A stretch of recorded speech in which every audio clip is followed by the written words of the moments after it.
Good morning students. आज हम understanding discipline and subject में जो है असाइनमेंट मेथड के बारे में पढ़ेंगे। असाइनमेंट मेथड है जो हमारे शिक्षण जो सिस्टम है, शिक्षण गतिविधियाँ हैं, उसमें बहुत ही महत्वपूर्ण मेथड है और हमारे शिक्षण को आगे बढ़ाने में हमारी मदद करता है और बच्चों को नया ज्ञान देने में भी हमारी मदद करता है। असाइनमेंट मेथड का सबसे पहले हम मीनिंग समझने की कोशिश करते हैं। असाइनमेंट मेथड को हिंदी में हम दत्त कार्य विधि योजना भी कहते हैं। इसका अर्थ है कि किसी एक अधिकारी द्वारा किसी दूसरे व्यक्ति को दिया गया कोई भी कर्तव्य या सौंपा गया कोई भी काम। इसमें हम ये मान सकते हैं कि कक्षा में एक अध्यापक द्वारा, क्योंकि कक्षा का एक अधिकारी व्यक्ति होता है, वो एक टीचर होता है। कक्षा में एक टीचर द्वारा बच्चों को सौंपा गया कोई एक ऐसा कार्य या शिक्षण गतिविधि से संबंधित सौंपा गया एक ऐसा कर्तव्य जिसे वो एक निश्चित समय में भलीभांति अपने जो है सोच विचार और अपने जो है अपने आप काम करके सीखेंगे और नए स्रोतों को खोजेंगे, अपने तरीके से उसको जो है पूरा करने की कोशिश करेंगे और अपने शिक्षण विधि को पूरा करेंगे। इस तरीके से हम कह सकते हैं कि दत्त कार्य एक ऐसी विधि है जिसमें बच्चा जो है अपने आप अपने कार्य को करने की कोशिश करता है और उसकी जो पृष्ठभूमि है वो अध्यापक द्वारा तैयार कर दी जाती है। इसमें हम ये भी कह सकते हैं कि यह एक सिस्टम के रूप में भी देखा जा सकता है। असाइनमेंट मेथड हमारा एक सिस्टम भी होता है जिसमें जो है कुछ ऐसा जो है कार्य रेखा रूपरेखा बना दी जाती है जिसमें हम बच्चों को भविष्य में अध्ययन की तैयारी के लिए तैयार करते हैं कि उसे किस प्रकार कैसे और किस तरह के मानसिकता वाले बच्चे को कैसे जो है तैयारी करनी है और क्या क्या उसे पढ़ना है और किस प्रकार उसको पढ़ाना है। इस तरह से हम कह सकते हैं कि असाइनमेंट मेथड है वो बहुत ही उपयोगी मेथड है हमें बच्चों को कक्षा में पढ़ाने के लिए। उसके बाद है हमारा teachers responsibility in making good assignment. Teacher की वाकई में बहुत बड़ी भूमिका है, उसका बहुत बड़ा रोल है एक अच्छी असाइनमेंट तैयार करने में, बच्चों को दत्त कार्य अच्छे तरीके से भलीभांति पूरा कराने में एक टीचर की बहुत महत्वपूर्ण भूमिका है। क्योंकि दत्त कार्य की जो पृष्ठभूमि है, उसकी जो कार्य रूपरेखा है वो एक टीचर द्वारा ही तैयार की जाती है। वही तय करता है कि किस प्रकार कब और कैसे बच्चों को दत्त कार्य देना है और कितने समय में उस दत्त कार्य को पूरा करेंगे।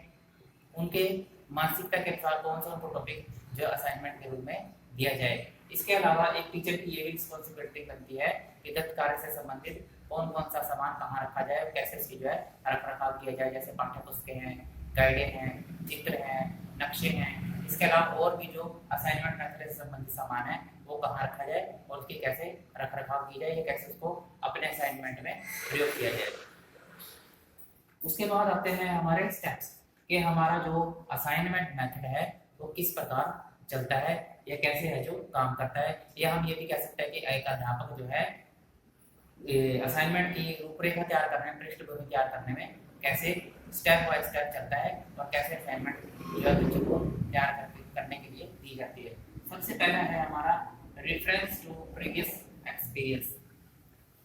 जो हमारा पुराना अनुभव है उसी के आधार पर हमें नया ज्ञान मिलता है। या हम ये भी कह सकते हैं कि वर्तमान में जो हमारे पास ज्ञान है वो हमारे पूर्व अनुभवों का ही जो है निचोड़ है या पूरे पुराने जो हमारे अनुभव है उन्हीं के आधार पर हमें नया ज्ञान मिला है। तो इस तरह से हम अपनी असाइनमेंट में सबसे पहले बच्चों के पुराने अनुभवों को जगाते हैं, उन्हें बताते हैं या उनको जो है उन्हें जानने की कोशिश करते हैं, उनको ये समझाने की कोशिश करते हैं कि उनके अंदर कौन कौन से अनुभव छुपे हुए हैं और किस प्रकार वे उन अनुभवों के आधार पर अपने असाइनमेंट को आगे चलकर पूरा कर सकते हैं। कैसे अपने छुपे हुए अनुभवों को बाहर निकालकर उनको जो है वर्तमान में जो है अपने असाइनमेंट मेथड के साथ जोड़ सकते हैं।